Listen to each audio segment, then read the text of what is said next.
inaynu uga tagno Itoobiya ama ardul Xabash halkan waxaan doonayaa inaan fariin uga diro Muuse Biixi haddii aanu nahay dadka reer Soomaaliland ama gobolada waqooyi waanu joognaa Muqdisho xagaana waanu joognaa haddaad maanta aad abkii isirkii Soomaalinimo aad noogu badashay inaad orab noogu abtiriso oo aanu kaa dhagaysanay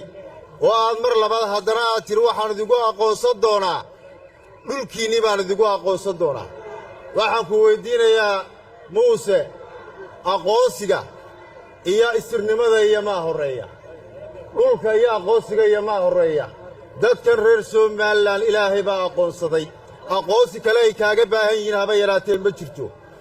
ma waxaad ugu tala gashay sidii reer banu Israa'iil inta aad qaado inaad bariga dhexe aad u geyso ilaa waxaanu aragnaa Muuse waxaanu kugu naqaanay dadcun ee dadcun kugu maananaqo balse waxaan ballan kugu qaaday haddii Xabashi waddankayga aad ugu tala gashay inaad u xalaalayso aqsimu billaah aniga calanka ka taagi doona Hargeysa qofka ugu horeeyo ka taagan noqon doona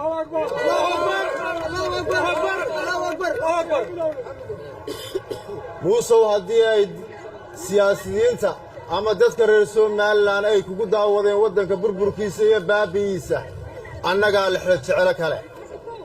annaga doonayna waxaanu doonaynaa oo aanu ka dagaalami doonaa oo aanu dhiigayaga u qubi doonaa inaana taaka ka mid ah badda Soomaaliyeed aan Itoobiyaan loo xalaalay waxaan aad iyo aad ugu hambalyeeynaa oo aan arkaa shacabka Muqdisho oo cadceedda u taagan oo dareen muujinaya jacaylka ay waddankooda u qabaan